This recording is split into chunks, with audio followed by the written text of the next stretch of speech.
So how can we create objects? Well, we need to upload data. There are three ways to upload data to cloud storage. First of all, we have the single request upload, then we have the resumable uploads, and then finally we have XML API multi-part uploads. We also can do some streaming, but we're going to handle that later on. A single request upload is basically the case when we're doing a single post, including the actual data with the request. That means that if there is a network failure, and thus the upload is interrupted, we need to restart the upload from the beginning. Any intermediate data is not saved by cloud storage. In case we're uploading vast amounts of data, it might make sense to use resumable uploads instead. In this method, we first create a session with Google Cloud Storage using a post, after which we can put our data in either one or multiple chunks. At any time, we can check how many bytes have been successfully uploaded in this session and then resume an upload from that point onwards. Finally, we've got the XML API multi-part upload. With this method, we can split the data into smaller parts and upload them in parallel to Google Cloud Storage. As its name suggests, it only works with the XML API.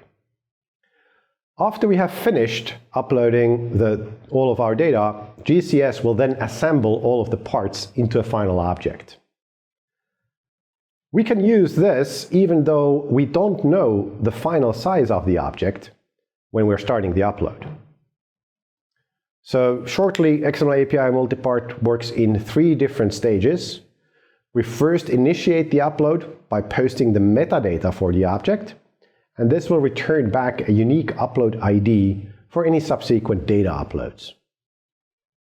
Then we can upload the data in one or more put requests, serially or in parallel, and have a maximum of 10,000 pods, with each part being between 5 MB and 5 GB. The third stage is then completing the upload once we have uploaded all of our parts, and that will create the new object. What about downloading data then? For downloads, we also have three different options. Again, we have a simple download method.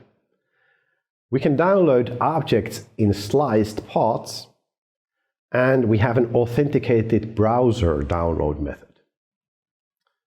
The simple download is just that. We're basically getting a single object in one go, and if we stop the transfer midway, we will keep whatever data we have downloaded till then. If we're downloading very large objects, we can actually download the object in slices. That allows us to do parallelization using byte ranges in the request for downloads. And then finally, if we're using the storage.cloud.google.com HTTP API to access objects, we can actually authenticate users via Google cookies. So basically, if there are no cookies present, a Google login page will show up, ask the end user to log in, and then use those credentials to retrieve the data. Or if we're already logged into Google using our normal account, then those credentials will be used for downloading. Like I promised, we can also use streaming for up and downloads.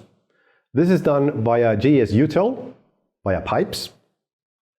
And then different SDKs support that. So please, if you're dependent on streaming support, check that the SDK of your language actually supports it before starting to use that. Once we have data in cloud storage, we probably would need to either copy, move, or rename it as well.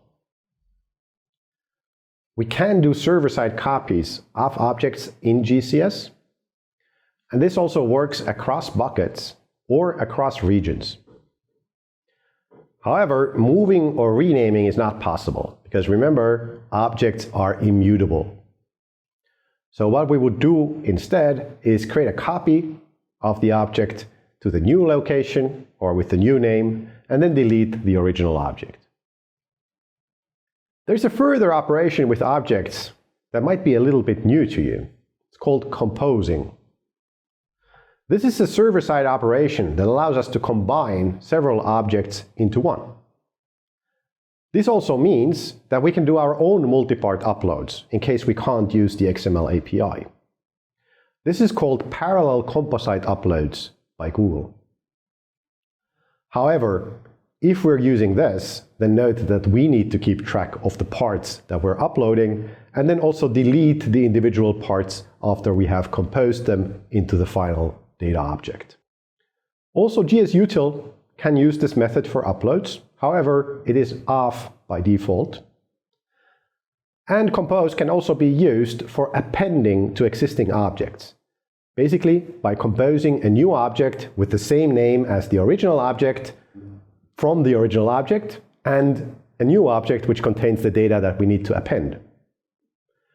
Note that composite object metadata differs from normal metadata.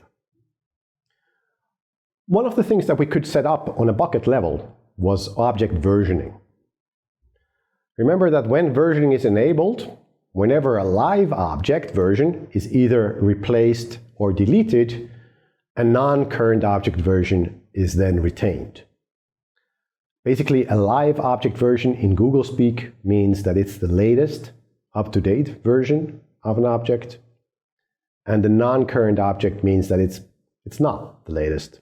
It's one of the previous ones. Any of these non-current versions can be retrieved by the object name and generation number. And remember, GSUtil uses the hash character in between these two.